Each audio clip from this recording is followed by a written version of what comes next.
নমস্কার। গ্লোব টিভির পর্দায় সন্ধ্যা ৫টা ৫৫ ফোন ইন লাইভ অনুষ্ঠানে আপনাদের সামনে হাজির হয়েছি। প্রতিদিন গ্লোব টিভির পর্দায় আমার দুটো টাইমে অনুষ্ঠান থাকে, সকাল ১১টা ৪০ এবং সন্ধ্যা ৫টা ৫৫। ভারতবর্ষের সাধক নিয়ে আমার যে অনুষ্ঠান, সেই অনুষ্ঠানে এখন চলছে স্বামী বিবেকানন্দের পর্ব নাম্বার আজকে ১৬। আমি ঘটনায় সরাসরি আসি।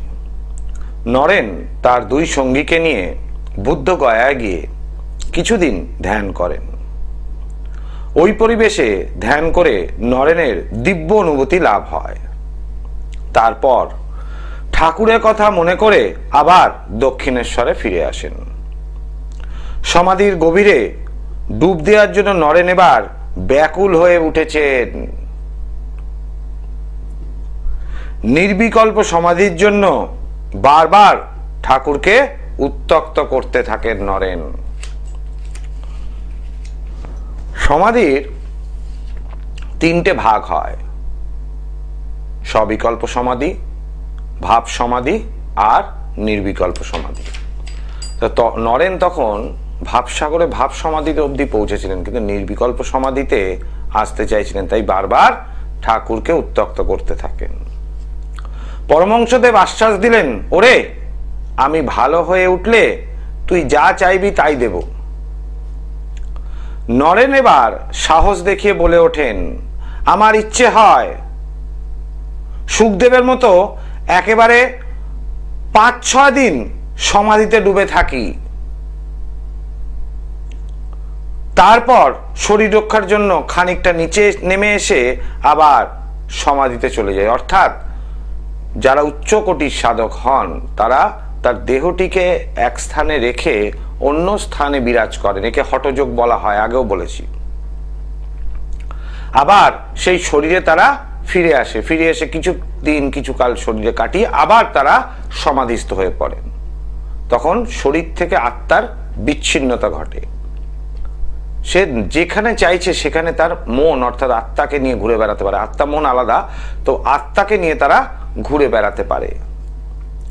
রামকৃষ্ণ দেব এবার উত্তেজিত হয়ে বলেন, ছি ছি, তুই এত বড় আধার, তোর মুখে একথা শোভা পায় না। আমি ভেবেছিলাম বট গাছের মতো হবি, তুই কিনা নিজের মুক্তি চাস। এ তো তুচ্ছ কথা, অতিহীন কথা রে।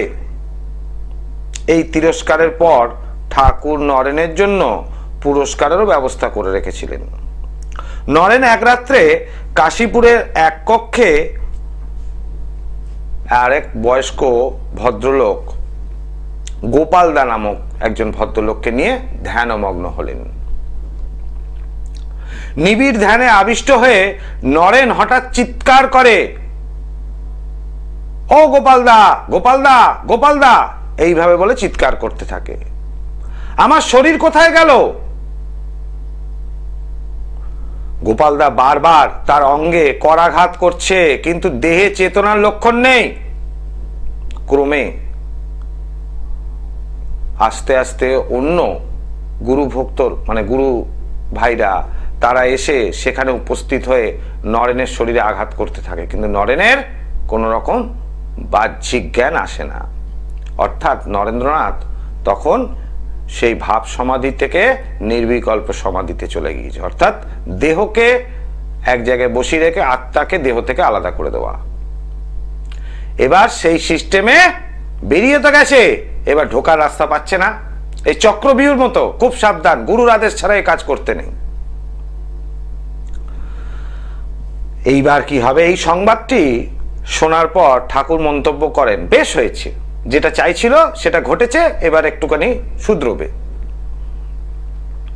খানিকক্ষণ এইরকম থাকার পর গভীর রাত্রে নরেনের বাহ্য জ্ঞান ফিরে আসে, অর্থাৎ দেহের মধ্যে পুনরায় আত্মা বিরাজ করতে আরম্ভ করে। গভীর রাতে নরেন বাহ্য জ্ঞানে ফিরে এসে আস্তে আস্তে করে গুটি গুটি পায়, ভয়ও রয়েছে, ঠাকুরের কাছে গিয়ে উপস্থিত হয়। ঠাকুর বলেন, কেমন হলো? মা তো আজ তোকে সব রকম দেখিয়ে দিলেন। নরেন চুপ করে দাঁড়িয়ে আছে, কোনো উত্তর নেই। চাবি কিন্তু আমার হাতেই রইল, রামকৃষ্ণদেব বলছেন। এখন তোকে কাজ করতে হবে, যখন আমার এই রকম ইচ্ছে হবে তখনই তুই সমাধিস্থ এরকম হতে পারবি, নচেত নয়। তোর যখন এই পৃথিবীতে আসার কার্য সম্পন্ন হয়ে যাবে তখন এই চাবি আমি খুলে দেব। জয় মা তারা। জয় মা তারা। বলুন, কে বলছেন, কোথা থেকে বলছেন? আমি রবীন্দ্র মাইতি বলছি, বাঁকুড়া থেকে। বাঁকুড়া থেকে রবীন্দ্র মাইতি। হ্যাঁ। নিজের সম্পর্কে জানবে? হ্যাঁ, নিজের সম্বন্ধে। বলো, জন্ম তারিখ বলো। 17/3/2000। 17/3/2000। টাইম বলো। জন্ম সময়? হ্যালো, জন্ম সময়? হ্যাঁ, বিকাল 3:35। জন্মস্থান? বাঁকুড়া, বিষ্ণুপুর। বাঁকুড়া। এখন কি কলকাতা থেকে বলছো না বাঁকুড়া থেকেই বলছো? এখন বাঁকুড়া থেকে। বাঁকুড়া থেকে বলছো, ঠিক আছে। হ্যাঁ। তোমার জন্মবার দেখতে পাচ্ছি শুক্রবার, তাই তো? হ্যাঁ, শুক্রবার। শুক্রবার জন্মবার। এখানে যেটা দেখতে পাচ্ছি সিংহ লগ্ন, কর্কট রাশি। জানো তুমি এটা? হ্যাঁ, রাশিটা জানি। রাশিটা জানো, সিংহ লগ্ন, কর্কট রাশি, অশ্লেষা নক্ষত্রে জন্ম। খুব ভালো। অশ্লেষা নক্ষত্র 2000 সালে জন্ম, বর্তমানে 2025। কি কাজের সঙ্গে যুক্ত আছে বাবা? আমি এখন একটা জুয়েলারি স্টোরে কাজ করি। জুয়েলারি স্টোরে? মানে তৈরি করার কাজ করো না বিক্রির কাজ করো? না না, তৈরি করার কাজ করো। তা এখন সমস্যা কি হচ্ছে বলো আমাকে, প্রশ্ন করো। আমি বিবাহ নিয়ে চিন্তিত আছি, মানে বিবাহটা লাগছে না, ভেঙে যাচ্ছে। বারবার চেষ্টা করে কি বিয়ে ভেঙে যাচ্ছে? বিয়ের জংটা কেটে যাচ্ছে। আচ্ছা, এবার তোমাকে বলি একটা কথা, খুব ভালো করে শোনো। এখানে লগ্ন এবং রাশি বিচার করে যদি দেখা যায় তাহলে সপ্তম এবং অষ্টম ভাবটা সম্পূর্ণরূপে পীড়িত হয়েছে, ঠিক আছে? সেই সপ্তম এবং অষ্টম ভাবটা এতখানি পীড়িত হয়েছে যে বিবাহিত জীবন শুধু সুখের নয়, সন্তানাদি হওয়ার সম্ভাবনাও কম। বর্তমানে যে দশা দিয়ে যাচ্ছে সেই দশাতে বিয়ে করলে খুব একটা ভালো হবে না। এখানে দশার কিছুটা সমস্যা রয়েছে, এটাকে একটু কাটাতে হবে। এখানে তোমার যেটা প্রথম সমস্যা। আপনার চেম্বারটা কোথায়? বাঁকুড়া থেকে বলছো, আমাকে পাবে হয় বর্ধমানে, নাহলে তারাপীঠে তোমার সুবিধা হবে। আচ্ছা, ঠিক আছে। ঠিক আছে, জয় মা তারা। তারাপীঠ বা বর্ধমানে এই দোষ কাটানোর কাজ আমি করি। এই যে মহাযজ্ঞ দেখছেন টিভি স্ক্রিনে, এটা তারাপীঠ মহাশ্মশানে মহাযজ্ঞ। এই যে বলা আছে ধারণ ছাড়া প্রতিকার, অর্থাৎ সবতন্ত্র বারবার, মায়াংতন্ত্র একবার করতে ধারণ ছাড়া প্রতিকার, আচার্য পলাশের মেটাল ট্যাবলেটে জুড়ি মেলাবার। অবশ্যই এই ধারণ ছাড়া প্রতিকার আমার যজ্ঞানুষ্ঠানে হয়, কাউকে কিছু পড়ার দরকার নেই, কিন্তু কাজ হবে। আর পরিধান করলে যে কোনো কবচতাবিজ একদিনের মধ্যে কাজ করে। অবশ্যই সেটা যজ্ঞাতে হওয়া উচিত, যজ্ঞানুষ্ঠানে সেই প্রাণ প্রতিষ্ঠা করে দিতে হয়। দুটি জায়গায় আমার যজ্ঞ হয়। আমার নিজস্ব বাসগৃহ উত্তর কলকাতার শ্যামবাজার, কলকাতা স্টেশন, আরজিকর হসপিটালের কাছে, সেখানে একটু যজ্ঞের ব্যবস্থা হয় যারা ভক্তরা তারাপীঠ যেতে পারেন না তাদের জন্য। আর তারাপীঠ মহাশ্মশানে তো আমার যজ্ঞ থাকে এই ফলহারিণী অমাবস্যায়। সোমবার তারাপীঠ মহাশ্মশানে আমার মহাযজ্ঞ, এবং ওই 26 তারিখ সোমবার সকালে তারাপীঠ চেম্বার থাকবে। 25 তারিখ যথাক্রমে বর্ধমান চেম্বার সকালে থাকে, এবং 25 তারিখ রাত্রিরেও তারাপীঠ চেম্বার থাকে। আমার নিজস্ব বাসগৃহ থাকে সোমবার, শনিবার এবং রবিবার, এই 3 দিন চেম্বার থাকে। শুক্রবার থাকে হাওড়া ময়দান, এবং সোমবার দিন থাকে গড়িয়াহাট। দুটি বুকিং নাম্বার, কন্ট্যাক্ট নাম্বার 9836955394 এবং 9836396305। সরাসরি ফোন করতে দেখুন। আরো দুটি নাম্বার আছে গ্লোব টিভির পর্দায়, তাতে আমাকে ফোন করে নিজের জিজ্ঞেস করতে পারেন কি ইচ্ছে রয়েছে মনের মধ্যে। আমি আসছি স্বামী বিবেকানন্দের বাকি অংশে। নরেন অবশেষে দিব্যলোকের এই ঐন্দ্রজালিকের দিকে তাকিয়ে থাকলেন, অর্থাৎ রামকৃষ্ণদেবের দিকে তাকিয়ে থাকলেন, যে ঐন্দ্রজালিক যিনি হাত দিয়ে যা কিছু দেবেন, মুখে যাকে যা বলবেন সেটা ঘটবে, অর্থাৎ বাকসিদ্ধ এবং হাতযশ রামকৃষ্ণদেবের হয়ে গেছিল। তারপর অসীম শ্রদ্ধায় শক্তিধর গুরুর চরণে নিবেদন করলেন তার প্রণাম, এবং চিরতরে নিজেকে তার কাছে আত্মসমর্পণ করলেন। আগে তো গুরু বলে মেনে নিয়েছিলেন, কিন্তু এখন চিরতরে নিজেকে আত্মসমর্পণ করলেন তার প্রতি। জয় মা তারা। জয় মা তারা। বলুন, কে বলছেন, কোথা থেকে বলছেন? মৌসুমী দাস, হাওড়া থেকে বলছি। বলুন কি জানার আছে? শারীরিক দিকটা জানার আছে।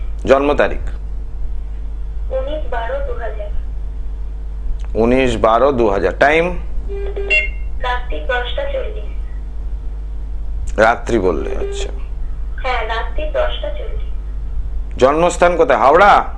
হ্যাঁ হ্যাঁ, হাওড়া। আমি যে মঙ্গলবার জন্মবার? হ্যাঁ। আচ্ছা, যেটা দেখছি মা তোমার সিংহ লগ্ন, কন্যা রাশি, চিত্রা নক্ষত্রে জন্ম। ভালো। এখন তোমার শরীর স্বাস্থ্য নিয়ে তোমার সমস্যা হচ্ছে বললে তো? হ্যাঁ হ্যাঁ। দেখো, এখানে সব থেকে আগে তোমাকে বলি যে তোমার হরোস্কোপ অনুযায়ী যা যা আমি দেখতে পাচ্ছি, শরীর স্বাস্থ্য নিয়ে কিন্তু এতখানি পীড়ন হওয়ার কথা নয়। তোমার উপর তন্ত্রোক্ত ক্রিয়া করা আছে, যার জন্য তোমার শরীর অসুস্থ হয়ে পড়ে। তুমি এটা বুঝতে পারো? বুঝতে মানে একটু একটু পারি, কিন্তু আমি নিজের মানে মনটাকে ঠিকঠাক করতে পারি না। কিচ্ছু করতে পারছো না? চাইলেও আমি ঠিকঠাক করতে পারি। তোমার হজমের সমস্যা হয়? হ্যাঁ। গা হাত পায়ে ব্যথা হয়? হ্যাঁ, হাত পায়ে হয়, পায়ে বেশি হয়। পায়ে বেশি হয়। পেটের যন্ত্রণা হয়? হ্যাঁ। হয়। তাহলে এত কিছু কি করে বলে দিচ্ছি? হ্যাঁ, টলটকিয়া মানে আমার উপর করা আছে। হ্যাঁ, ক্ষতি করা আছে মা। এর জন্য তো একটু চেম্বারে যোগাযোগ করতে হবে। হাওড়াতে আমাকে শুক্রবার পাবে। যদি চাও আগামী দিনটা ভালোভাবে কাটুক, সুস্থ শরীর, বিবাহিত জীবন সুখকর করতে, তাহলে একটু যোগাযোগ করতে হবে। কেমন? তুমি আমার সাথে হাওড়ায় যোগাযোগ করতে পারবে। তুমি বুকিং নাম্বারটা লিখে নাও। দেখো, দুটো নাম্বার রয়েছে, 9836936395 আর 9836955394। ঠিক আছে? আচ্ছা, ঠিক আছে। দুটি নাম্বার লিখবেন, 9836396305। একটিতে না পেলে আরেকটিতে অবশ্যই পাবেন, কারণ নেটওয়ার্ক প্রবলেমের জন্য অনেক সময় একটি নাম্বার নাও ধরতে পারে। দুটি নাম্বারই লিখে রাখবেন। দেহত্যাগের হ্যালো। জয় মা তারা। হ্যাঁ, জয় মা তারা। বলুন কে বলছেন, কোথা থেকে? হ্যাঁ, আমি আমার হাজবেন্ডের সম্বন্ধে জানতে চাই। কি নাম? সঞ্জয় সাউ। সঞ্জয় সাউ। জন্ম তারিখ? 28 মার্চ 1967। জন্ম সময়? সকাল 6:30। জন্মস্থান? নৈহাটি? নৈহাটি না, জন্মস্থান কোথায়? জন্মস্থান হচ্ছে ভাটপাড়া। ভাটপাড়া তো নৈহাটিতেই না? আচ্ছা, তোমার কোথা থেকে বলছে এখন? আমি তো রানাঘাট থেকে বলছি। রানাঘাট থেকে। কি প্রশ্ন বললে এইমাত্র? আমি ওই যে হাজবেন্ডের সম্বন্ধে 28 মার্চ বললাম না, 1967। হ্যাঁ, কি জানতে চাইছো ওনার সম্বন্ধে? ওনার ওই মানে ব্যবসার দিকটা আর শরীরটাও ঠিক থাকে না। কি ব্যবসা করে? ও ব্যবসা এখন করছে, বাসনের ব্যবসা করছে। বাসনের ইউটেন্সিল? বহুদিন ধরে করছে এই ব্যবসা? হ্যাঁ, এটা তো অনেকদিন থেকেই করে। কিসের বাসন? স্টিলের বাসন? হ্যাঁ হ্যাঁ হ্যাঁ। ঠিক আছে, ব্যবসা নেওয়া ঠিক আছে তো? অ্যালুমিনিয়ামও করে। অ্যালুমিনিয়ামও করে, ঠিক আছে, ব্যবসা চুজ করা। এখন সমস্যা কি? সমস্যা ওই হচ্ছে না। 2024 থেকে 2027 সালের মধ্যে ভিখারি হয়ে যাবে। 2024 সাল থেকে খারাপ সময় হয়েছে, 2027 সালের মধ্যে একদম সব দোকানপাটও বিক্রি হয়ে যাবে, কিচ্ছু থাকবে না। খুব খারাপ সময়, খুব খারাপ সময় এটা। এই আস্তে আস্তে আস্তে আস্তে ক্রমশ খারাপের দিকে যাবে। শরীর স্বাস্থ্য, উনি কি একটু ড্রিঙ্ক করেন? না না না, করেন না, কিন্তু শরীর স্বাস্থ্যের পীড়ন কিন্তু বিষয় করবেন, কারণ লগ্নস্থ রাহু এবং তার সেই না রাহু কিন্তু খুব একটা ভালো ফল দিচ্ছে না।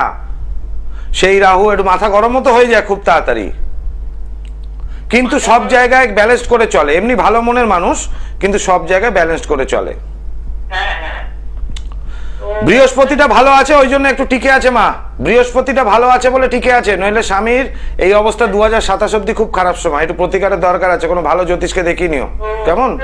আপনার আমি দেখি প্রোগ্রামটা, তো ভালো লাগে আপনার কথা বলছি। তার প্রতিকার করলে ঠিক হয়ে যাবে তো? একদম ঠিক আছে। বৃহস্পতি ভালো আছে বলে টিকে আছে আমি বললাম, কিন্তু এই বৃহস্পতি বেশি দিন টানতে পারবে না। কেন টানতে পারবে না বলি?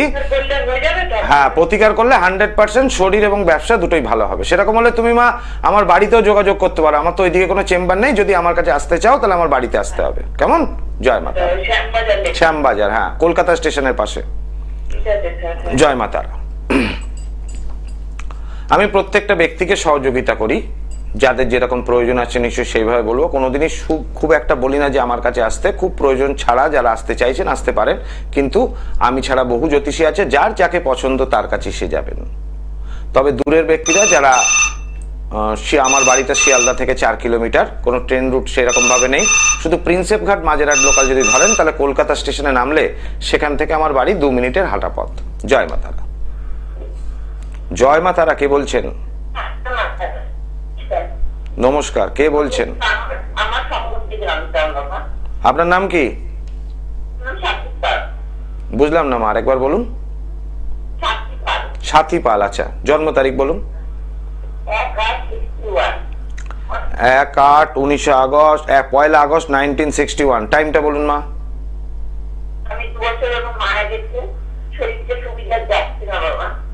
আচ্ছা, আপনার জন্ম সময় জানেন আপনি? দুপুর। জন্মস্থান কোথায়? বিহার। মঙ্গলবার জন্মবার কি আপনার? স্বামী মারা গেছে বললেন 2 বছর হয়েছে? হ্যাঁ। 2020 সাল থেকে আপনার মারকপতির দশা শুরু হয়েছে মা। ঠিক আছে, মারকপতির দশা শুরু হয়েছে 2020 সাল থেকে, এটা থাকবে 2027 সাল। এতে স্বামী বিয়োগ কেন, অনেক কিছু বিয়োগ হওয়ার সম্ভাবনা। মারকের দশা, আপনার গা হাত পায়ে ব্যথা আর হজমের সমস্যা হয় কি? হয়। মাঝে মধ্যে মাথা প্রচন্ড গরম হয়ে যায় কি? হয়ে যায়। আপনি কি সরকারি চাকরির জন্য কোনোদিন চেষ্টা করেছিলেন? তাহলে মা, চেষ্টা করলে আপনার কিন্তু সরকারি চাকরি ছিল। এত যখন বলে দিচ্ছি, এটাও নিশ্চয়ই ঠিক বলছি, ভুল কিছু বলছি না। আপনি সঠিক সময় সঠিক কাজ করেননি, সেই জন্য চাকরি পাননি। এখন কি হয়েছে, স্বামী তো মারা গেছেন, এখন আপনার শরীরটা মা এইভাবেই চলবে 2027 অব্দি, আরো খারাপ হবে আস্তে আস্তে। একটা মহামৃত্যুঞ্জয় দরকার আছে, মহামৃত্যুঞ্জয় করে দিলে ঠিক হয়ে যাবে, আর মাথাটাও ঠান্ডা হয়ে যাবে। ঠিক আছে, এর জন্য একটু যোগাযোগ করতে হবে মা। বুকিং নাম্বারটা লিখে নিন, দেখুন 2টি নাম্বার রয়েছে, বুকিং নাম্বার দুটো লিখে নিন, 9836955394 এবং 9836396305। 2টি নাম্বারে লিখে নেবেন। এখানে অনুষ্ঠানের পর ফোন করুন এবং অনুষ্ঠান চলাকালীনও ফোন করতে পারেন ডিটেলস জানার জন্য। যাই হোক, দেহত্যাগের কিছুদিন আগে খুব গুরুত্বপূর্ণ অংশে আসছি। এত ফোন আসলে কি করে বলবো এপিসোডটা। জয় মা তারা। জয় মা তারা। বলুন, কে বলছেন, কোথা থেকে বলছেন? আমি পায়েল চৌধুরী বলছি, পানিহাটি থেকে। আচ্ছা, নিজের সম্বন্ধে জানবে? হ্যাঁ হ্যাঁ, নিজের সম্বন্ধে। বলো, জন্ম তারিখ বলো পায়েল। 4 অক্টোবর 1990। টাইম? টাইম হচ্ছে 12টা 5 দুপুরবেলা। দুপুর 12টা 5। জন্মস্থান? জন্মস্থান এখানে কলকাতা। কলকাতা। আচ্ছা, এখানে বললে তো আমি বুঝবো না। হ্যাঁ হ্যাঁ হ্যাঁ, কলকাতা। তোমার কাছে এখানে মানে তুমি এখন অনেক জায়গা দিয়ে ফোন করতে, কোথা দিয়ে বলছো এখন বর্তমানে? পানিহাটি থেকে। পানিহাটি। 12টা 5 বললে না? হ্যাঁ, 12টা 5। পানিহাটি। মঙ্গলবার জন্মবার? না, বৃহস্পতিবার। বৃহস্পতিবার। তাহলে ডেটটা আরেকবার মেলাই, ঠিক আছে? 4 অক্টোবর। ও আচ্ছা, 4 অক্টোবর। 4 অক্টোবর। তারপর টাইম 1990। 1990। 12টা 5, ঠিক আছে। হ্যাঁ, বৃহস্পতিবার জন্মবার, ঠিক আছে। আমার আগের ডেটটা পড়ে গেছিল, ঠিক আছে, ওকে। চলো, তোমার এখানে দেখতে পাচ্ছি ধনু লগ্ন, মীন রাশি, উত্তর ভাদ্রপদ নক্ষত্রে জন্ম। খুব ভালো মেয়ে, এক জায়গায় ঘুরতে থাকো, মনটা স্থির করতে পারছো না, কিন্তু সব দিক থেকে ভালো মনের মেয়ে। বলো, প্রশ্ন কি নিয়ে মা? আমার প্রশ্ন হচ্ছে, আমার বিয়ে কিছুতেই হচ্ছে না, অনেক চেষ্টা করা সত্ত্বেও হচ্ছে না। কোনো চেষ্টা সত্ত্বেও হচ্ছে না, তাই তো? হ্যাঁ। এখানে মা সব থেকে তোমার সমস্যা যেটি হয়েছে সেটা হলো গিয়ে তোমার হরোস্কোপ অনুযায়ী কোনো মাঙ্গলিক দোষ কিন্তু তোমার নেই, ঠিক আছে?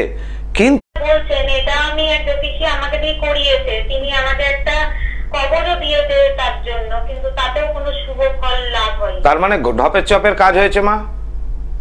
কি বলবো, আমরা কি বুঝি বলুন? আমরা তার জন্য আসতে হবে। আমি যাকে কাজ করে দিই সে এক চান্সে কাজ পেয়ে যায়, সে নিয়ে কোনো টেনশন নেই, কোনো চিন্তা নেই। আমি যেটা দেবো, আমার কেউ বিয়ে কোনো বেঁধে টেধে রাখেনি। ওটাই তো বললাম, পূর্বপুরুষের ইয়ে ডিস্টার্ব থাকলে তবে বিয়ে বেঁধে রাখা যায়। পূর্বপুরুষের কাজ না করলে বিয়ের বাঁধনটা কাটানো যায় না। ঠিক আছে? আচ্ছা এ ভালো সময়, কিন্তু সময়টা খুব ভালো, কিন্তু হরোস্কোপ খারাপ, তার সাথে পূর্বপুরুষের অশুভত্ব রয়েছে, যার ফলে এটা রয়েছে। বা এটা কিন্তু ফেলে রাখলে ভালো সময়টা বেরিয়ে গেলে বিয়ে কিন্তু হবে, কিন্তু সেই রকম পাত্র আসবে না যেটা এখন এই কাজটা করে দিলে ঠিক হয়ে যাবে। আমি সামনে তারাপীঠ থাকবো, তুমি তার আগে আমার সাথে আমার চেম্বারে যোগাযোগ করো, কেমন? বাড়ির গার্জেনকে নিয়ে আসবে। জয় মা তারা। বিয়ে আমি 1 মাসের মধ্যে করিয়ে দেবো, কোনো চিন্তা নেই। জয় মা তারা। দর্শক বন্ধু, এই যে মায়াংতন্ত্রে না বলে কিছু হয় না, কেন বলি এ কথা? সব তন্ত্র বারবার, মায়াংতন্ত্র একবার। কেন? আমি যে বিচার করি সেটা জ্যোতিষ গণনা দিয়ে বিচার করি। যারা আমাকে টিভির লাইভ অনুষ্ঠানে ফোন করছেন তাদের ডেট অফ বার্থ রয়েছে, কিন্তু চেম্বারে অনেকে আসেন তাদের ডেট অফ বার্থ থাকে না। এখনকার ছেলে মেয়েদের থাকবে, কিন্তু এক সময় অন্যান্য সমস্যা নিয়ে যারা আসেন তাদের জন্ম তারিখ স্পেসিফিক, অর্থাৎ নির্দিষ্ট পরিমাণ, নির্দিষ্ট মতো থাকে না। ফলে তাদের জন্য আমাকে কি করতে হয়, তাদের হাত দেখে, অনেকে আসতেও পারেন না, তাদের ছবি দেখে, ফেস রিডিং থেকে এবং হোরারি গণনা করে তাদের সম্বন্ধে যে বিচার করি, এবং এই ডেট অফ বার্থ দিয়ে, যাদের ডেট অফ বার্থ আছে সেটা দিয়ে যেটা বিচার করি, এই বিচারের জন্য আমার বিচারের সূক্ষ্মতা এতখানি পারফেক্ট হয় যে এটাতে কোনো রকম সমস্যা হয় না। কারণ আমি বুঝতে পারি ড্যামেজটা কোন জায়গায়। বিচারের সূক্ষ্মতা এটা এতখানি, এটা যে আমার জ্যোতিষ অধ্যয়নের গুণাগুণ, একদম পারফেক্ট বিচার করি আমি যে ড্যামেজটা কোন জায়গায় হয়েছে, আর প্রতিকারটাও ঠিক ওই জায়গায় করি, যার জন্য মানুষের অল্প খরচে মানুষ উপকার পান, কারি কারি টাকা খরচা হয় না। আর একজনও বলতে পারবেন না যে আমার কাছে এসে প্রতারিত হয়েছে। এমনকি ধারণ ছাড়া প্রতিকার, হাতে কিছু দিলাম বাড়িতে রেখে দিন, ধারণ ছাড়া প্রতিকার হয় না। ধারণ ছাড়া প্রতিকার করতে গেলে যজ্ঞের প্রয়োজন হয়। কেন? তার কারণ সেই অদৃশ্য শক্তি যাকে চোখে দেখা যায় না, সেই অদৃশ্য শক্তিকে আহ্বান করতে হয় এই যজ্ঞতে বিভিন্ন রকম সাকল্য ক্রিয়া প্রয়োগ করে। বিবাহের জন্য এক প্রকার সাকল্য হয়, সন্তানের পড়াশোনার জন্য এক প্রকার সাকল্য হয়, আর কোন ফোন নেব না। চাকরির উন্নতির ক্ষেত্রে একরকম সাকল্য হয়, ব্যবসার ক্ষেত্রে একরকম সাকল্য হয়, স্বামী স্ত্রীর মিলনের জন্য, বশীকরণের জন্য আরেক প্রকার সাকল্য হয়। সুতরাং এই সাকল্যের গুণাগুণে সেই গন্ধে অদৃশ্য শক্তি আসবে কি করে? হোমে যখন আহুতি দেওয়া হবে তখন তার থেকে একটা গন্ধ উৎপন্ন হয়। সেই গন্ধে সেই রতির দেবী, অর্থাৎ কামদেবের স্ত্রী রতি, তাকে আহ্বান করতে হয় বশীকরণের সময়। অবশ্যই সে বশীভূত হয়ে যাবে যাকে বশীকরণ করতে চাইছেন। এই কাজগুলো ধারণ ছাড়া প্রতিকার হয় এবং 100% প্রত্যেকটা ব্যক্তি উপকার পান। আবার অনেক ক্ষেত্রে সম্পর্কের উচ্চাটন, অর্থাৎ বিদ্বেষণ ঘটাতে হবে, সেটার ক্ষেত্রেও তাই। সে বিদ্বেষণের দেবীকে আহ্বান করতে হবে, তাকে দিয়ে ক্রিয়া করলে 100% বিদ্বেষণ হবেই হবে। ষটকর্মের ক্রিয়া অনেকগুলি থাকে, শান্তিকর্ম, বশীকরণ, বিদ্বেষণ, স্তম্ভন, অর্থাৎ খুব চিৎকার চেঁচামেচি করছে, শত্রুকে দেখে আপনি ভয় পাচ্ছেন, সেই শত্রুকে স্তম্ভন করতে হবে, তার জন্য আরেক রকম সাকল্য থাকে। উচ্চাটন, কাউকে বাড়ি থেকে বা ভাড়া থেকে উৎখাত করতে হবে, কোন শরীরকে উৎখাত করতে হবে, উচ্চাটন ক্রিয়া 100% হবে। কারুর বাড়িতে তেজিয়ান, কারুর তার শক্তিকে চুষে খেয়ে নিতে হবে, সে টেকনোলজিও জানা আছে, তার উপরে থাকে মারণ ক্রিয়া। যাই হোক, ষটকর্মের একাধিক ক্রিয়া থাকে, তাতে একাধিক কর্ম হয় এবং 100% প্রত্যেকটা ব্যক্তি উপকার পান। স্বামী বিবেকানন্দের আজকে যে পর্বটায় ছিলাম, সেই পর্বে রামকৃষ্ণদেবের আগামী দিন তার দেহত্যাগের বিষয় নিয়ে আলোচনা করব। রামকৃষ্ণদেব চলে যাওয়ার পর স্বামী বিবেকানন্দের কি হয়েছিল তার জীবনে, সেটা নিয়েও আলোচনা করব। আজকের মতো সময় নির্দেশ করছে অনুষ্ঠান শেষ করার জন্য। সবাই ভালো থাকুন, সুস্থ থাকুন। ওম সর্বমঙ্গল মঙ্গলে শিবে সর্বার্থ সাধিকে শরণ্যে ত্র্যম্বকে গৌরী নারায়ণী নমস্তুতে।